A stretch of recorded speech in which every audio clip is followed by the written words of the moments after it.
디베이트에 오신 것을 환영합니다. 음, 요한복음을 읽다 보면 누구나 한 번쯤 이런 생각 해보셨을 겁니다. 이 예수님이 행하신 그 기적들, 그러니까 물을 포도주로 바꾸고 또 빵 몇 개로 5천 명을 먹이고 심지어 죽은 사람까지 살리는 이 놀라운 사건들, 이걸 대체 어떻게 받아들여야 할까? 그냥 믿어라 하기엔 너무 엄청난 일이잖아요. 맞습니다. 그래서 오늘 저희가 나눌 이야기가 바로 이 요한복음의 표적들에 관한 겁니다. 이 표적들의 진짜 목적은 무엇이었을까요? 예수님이 정말 신의 아들이라는 걸 보여주기 위한 누구도 반박할 수 없는 강력한 증거였을까요? 아니면 그 기적 너머에 더 깊은 메시지를 숨겨둔 일종의 상징적인 가르침이었을까요? 저는 이 표적들이 예수님이 누구신지를 보여주는 가장 확실하고 결정적인 증거였다는 쪽에서 한번 이야기해 볼까 합니다. 반갑습니다. 저는 그 관점과는 조금 다르게 표적이 단순히 보여주기 위한 기적이 아니라 사람들을 더 깊은 영적 진리로 이끌기 위한 아주 정교하게 설계된 상징적 가르침이었다는 점에 초점을 맞춰보려고 합니다. 사실 이 두 관점의 차이가 생각보다 아주 중요하거든요. 맞습니다. 그럼 바로 시작해 볼까요? 저는 표적의 목적이 아주 명확했다고 봅니다. 바로 예수님이 누구인지 그 정체성을 확실히 증명하는 거였죠. 요한복음은 첫 번째 표적인 가나 혼인잔치 이야기 끝에 아주 명료하게 기록해놨어요. 제자들이 그를 믿으니라. 요 21:11. 너무나 직접적이지 않나요? 물이 포도주로 변하는 걸 보고 제자들의 믿음이 시작됐다는 겁니다. 이건 뭐 다른 사건에서도 계속 반복돼요. 5천 명을 먹이신 사건 후에 사람들이 뭐라고 합니까? 이는 참으로 세상에 오실 그 선지자라. 요 64. 하면서 그를 메시아로 인식하기 시작하죠. 네. 개인의 삶을 바꾼 경우는 더 극적이고요. 아들이 죽어간다고 찾아왔던 그 왕의 신하, 그가 아들이 낳은 시간을 전에 듣고는 자기와 그 온 집안이 다 믿으니라. 요 4.539 하잖아요. 날 때부터 맹인이었던 사람이 눈을 뜬 후에는 바리새인들이 와서 아무리 회유하고 협박해도 그분은 죄인이 아니라 라며 예수를 변호하다가 결국 주여 내가 믿나이다. 요 9.38라고 고백하죠. 이 사람들에게 표적은 복잡한 교리가 아니라 삶을 뒤바꾼 명백한 현실이자 증거였습니다. 말씀하신 대로 표적이 믿음의 계기가 된 사례가 많다는 점은 저도 전적으로 동의합니다. 하지만 그게 과연 표적의 궁극적인 목적이었을까요? 저는 오히려 예수님 본인은 그 사람들이 기적 자체에만 열광하는 걸 굉장히 경계하셨다고 봐요. 표적은 더 깊은 진리를 향한 초대장이지 목적지는 아니었다는 거죠. 가장 대표적인 예가 바로 5천 명을 먹이신 사건 아닐까요? 그 엄청난 기적을 체험한 사람들이 다음날 또 예수님을 찾아오잖아요. 그렇죠. 그때 예수님이 칭찬해 주셨나요? 아니요. 오히려 너희가 나를 찾는 것은 표적을 본 까닭이 아니요 떡을 먹고 배부른 까닭이로다. 요 6.26이라고 전곡을 찌르시죠. 이건 거의 꾸짖는 것에 가까운 톤이거든요. 물리적인 기적에 감탄만 하지 말고 내가 왜 이 일을 했는지, 내가 바로 생명의 떡이라는 영적인 의미를 좀 깨달으라는 요청이죠. 사실 요한복음의 모든 표적은 항상 예수님의 긴 가르침과 연결되어 있습니다. 38년 된 병자를 고치신 후에는 안식일의 참된 의미에 대해, 나사로를 살리시기 직전에는 나는 부활이요 생명이니 요 11.25라는 복음의 핵심을 선포하셨어요. 그러니까 표적은 이 가르침을 위한 가장 강력한 시청각 자료였던 셈입니다. 흥미로운 지적이네요. 하지만 그 가르침이 사람들에게 곧바로 와닿았을까요?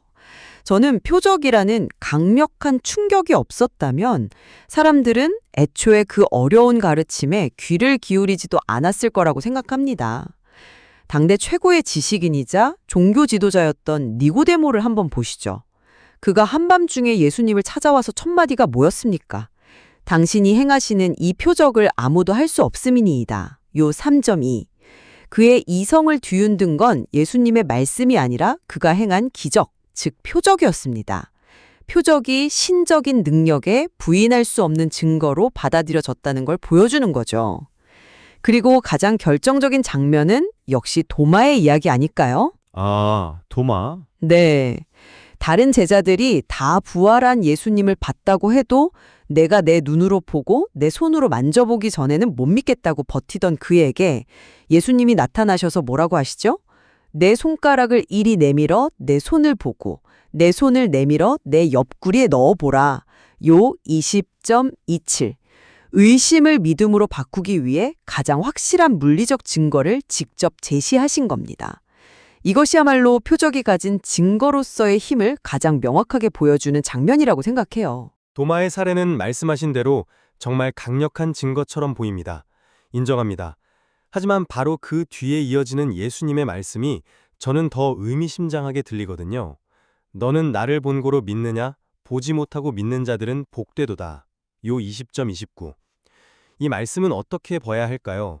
오히려 표적 같은 물리적 증거에 의존하지 않는 믿음의 가치를 더 높게 평가하신 것 아닐까요? 그리고 니고데모도 경우도 다시 생각해보면 예수님은 표적을 보고 찾아온 그에게 표적에 대해 더 설명해 주시는 대신 거듭남이라는 완전히 다른 차원의 영적 주제를 꺼내셨습니다. 마치 네가 보고 온 그것보다 더 중요한 게 있단다 라며 대화의 초점을 의도적으로 옮기신 것처럼 느껴져요. 표적은 대화의 시작이었을 뿐 핵심은 아니었던 거죠. 왕의 신하에게도 너희는 표적과 기사를 보지 못하면 도무지 믿지 아니하리라. 요 4.48. 그 먼저 지적하시잖아요. 이건 표적에만 의존하는 믿음이 가진 한계를 드러내신 게 아닐까요? 저는 그 말씀을 표적의 가치를 깎아내린 거라고 보진 않아요. 오히려 믿음 없는 세태에 대한 안타까움의 표현이죠.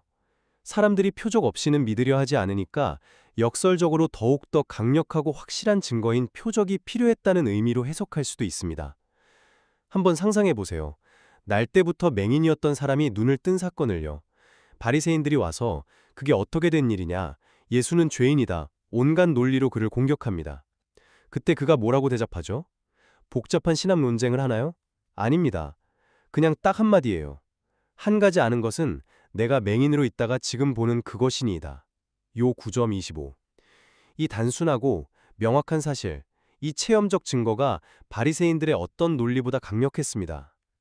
이처럼 표적은 어려운 교리를 이해하기 전에 먼저 사람들의 마음을 열고 대체 저 사람은 누구인가 하고 주목하게 만드는 필수적인 장치였다고 봅니다. 바로 그 지점, 대체 저 사람은 누구인가 라는 질문을 하게 만드는 것, 거기서부터가 바로 상징을 해석하는 과정의 시작이라고 생각합니다. 각 표적은 예수님의 정체성에 대한 깊은 상징을 담고 있거든요. 그냥 놀라운 기적이 아니에요. 첫 표적인 물을 포도주로 바꾼 사건은 유대교의 정결 예법에 쓰이던 도랑아리의 물을 사용했죠. 이건 율법의 시대가 끝나고 기쁨과 생명의 새로운 은혜 시대가 시작됐다는 상징적인 선언입니다. 맹인의 눈을 뜨게 하신 건 단순히 병을 고친 걸 넘어서 자신이 영적인 어둠을 밝히는 세상의 빛, 요 9.5임을 선포하신 행위였고요. 죽은 나사로를 살리신 것은 자신이 죽음을 이기는 부활과 생명, 요 11.25 그 자체임을 보여주는 살아있는 비유였습니다. 따라서 표적의 핵심은 와, 죽은 사람이 살아났다는 현상 그 자체가 아니라 그 안에 담긴 예수는 부활과 생명이다 라는 메시지에 있는 거죠. 기적은 그 메시지를 전달하기 위한 가장 효과적인 도구였던 셈입니다. 그 해석의 깊이에는 저도 전적으로 동의합니다. 하지만 그게 당시 사람들에게 1차적으로 전달된 메시지였을까요? 그건 우리가 2000년이 지난 후 성경 전체를 놓고 보니까 가능한 해석 아닐까요? 다시 5,000명을 먹인 사건으로 돌아가 보죠. 예수님이 생명의 떡이라는 심오한 가르침을 주셨을 때 많은 제자들의 반응이 뭐였습니까? 이 말씀은 어렵도다. 누가 들을 수 있느냐? 요 6.60며 결국 떠나갔습니다. 그렇죠. 반면에 그들이 떡을 먹고 배불렀을 때는 어떤 반응을 보였죠? 예수를 억지로 붙들어 임금으로 삼으려고 요 6.15 했습니다. 사람들에게는 어려운 상징보다 눈앞의 배부름, 즉 기적 그 자체가 훨씬 더 직접적인 동력이었다는 겁니다. 예수님은 분명 그 점을 알고 계셨고 자신의 메시지를 전파하는데 그걸 효과적으로 활용하신 거죠. 나사로가 살아났을 때도 마찬가지입니다. 그 사건으로 인해 많은 유대인이 가서 예수를 믿음이러라 요 11.11구 기록되어 있어요. 부활과 생명이라는 교리보다 죽었던 나사로가 무덤에서 걸어 나오는 그 충격적인 모습 자체가 믿음의 결정적인 계기가 된 겁니다. 바로 그 지점이 제 주장을 더 강하게 뒷받침한다고 생각합니다. 사람들이 자신을 왕으로 삼으려고 할 때 예수님이 어떻게 하셨죠? 그들을 피해서 혼자 산으로 가셨습니다. 표적으로 얻은 세속적인 인기나 정치적 영향력에 전혀 관심이 없으셨다는 명백한 증거죠. 만약 그분의 목적이 단순히 기적을 통해 사람들을 많이 모으는 것이었다면 왜 굳이 어려운 가르침으로 그들을 실망시키고 떠나보내셨겠어요?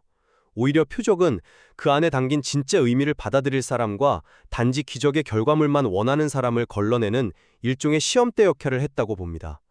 표적을 보고 찾아왔지만 생명의 떡이라는 가르침 앞에서 떠나간 무리들과 그럼에도 불구하고 주여 영생의 말씀이 주께 있사오니 우리가 누구에게로 가오리이까 요 6.68라고 고백한 제자들의 모습이 극명하게 대비되지 않습니까? 결국 표적을 증거로만 보는 믿음은 또 다른 기적이 없으면 쉽게 흔들릴 수 있는 기적 의존적인 믿음이 될 위험이 있습니다. 반면 상징으로 이해할 때 우리는 기적이 없는 평범한 일상 속에서도 그 의미를 계속 발견해 나갈 수 있죠. 그 말씀은 표적이 가진 힘을 너무 과소평가하는 것일 수도 있습니다. 기적 의존적인 믿음이라고 하셨지만 어쩌면 그건 믿음의 초기 단계에서는 필수적인 과정일 수 있습니다. 처음부터 보이지 않는 것을 믿기란 쉽지 않으니까요. 결정적으로 요한복음 자체가 뭐라고 결론 내리고 있죠? 오직 이것을 기록함은 너희로 예수께서 하나님의 아들 그리스도이심을 믿게 하려 함이요. 또 너희로 믿고 그 이름을 힘입어 생명을 얻게 하려 함이니라. 요 20.31. 이 구절 바로 앞에 기록된 사건이 바로 도마에게 나타나신 표적입니다. 요한복음의 저자 스스로가 이 표적들을 기록한 목적이 바로 믿게 하려 함이라고 증거로서의 역할을 분명히 밝히고 있는 셈입니다. 정말 중요한 구절을 언급해 주셨네요. 그런데 요한복음에는 그와 정반대처럼 보이는 구절도 있습니다. 이렇게 많은 표적을 그들 앞에서 행하셨으나 그를 믿지 아니하니 요 12.37. 만약 표적이 그렇게나 명백하고 결정적인 증거였다면 이 구절은 어떻게 설명해야 할까요? 수많은 기적을 눈앞에서 보고도 믿지 않은 사람들이 있었다는 사실이야말로 표적을 보는 것만으로는 충분하지 않다는 가장 강력한 반증 아닐까요? 결국 표적이라는 사건을 마주했을 때 그것을 단순한 기적으로 소비할 것인지 아니면 그 너머의 의미를 향해 나아갈 것인지를 선택하는 것은 보는 사람의 몫으로 남겨져 있는 것 같습니다. 오늘 이야기를 나누면서 표적이 단순히 증거냐, 상징이냐 하는 이분법을 넘어서야 한다는 생각이 드는군요. 제가 처음에는 표적이 믿음을 위한 결정적 증거라는 점을 강조했지만 말씀하신 것처럼 그 증거가 모든 사람을 믿음으로 이끌지는 못했다는 점도 분명한 사실입니다. 여전히 저는 회의적인 세상 속에서 예수님이 누구신지를 가장 명확하고 실증적으로 보여준 것이 바로 이 표적들이었고 많은 이들이 이 기적을 목격함으로써 처음 믿음의 문턱을 넘을 수 있었다고 생각합니다. 그 증거로서의 역할이 무엇보다 중요했다는 제 입장은 변함이 없습니다. 저 역시 마찬가지입니다. 표적을 상징적 가르침으로 이해하는 것이 그 본질에 더 가깝다고 생각하지만 오늘 대화를 통해 그 상징을 전달하기 위해 선택된 기적이라는 형식이 얼마나 파격적이고 강력했는지를 다시금 깨닫게 됩니다. 어쩌면 표적은 보는 사람의 영적 상태나 마음의 준비 상태에 따라 증거로도 상징으로도 다르게 작용하는 아주 다층적인 사건이었을지도 모르겠습니다. 단순한 기적을 넘어 그 의미를 묻게 만드는 것, 그것이 바로 표적이 가진 진정한 힘이 아닐까 싶네요. 그렇군요. 예수의 표적이 가진 두 가지 중요한 측면, 즉 믿음을 위한 강력한 증거로서의 면모와 더 깊은 진리를 향한 가르침으로서의 면모를 함께 살펴보았습니다. 하나의 사건을 두고 펼쳐지는 이러한 다각적인 해석은 왜 이 이야기가 2000년이 지난 오늘날까지도 우리에게 깊은 울림과 질문을 던지는지를 생각하게 합니다. 더 디베이트, 오늘 순서는 여기까지입니다.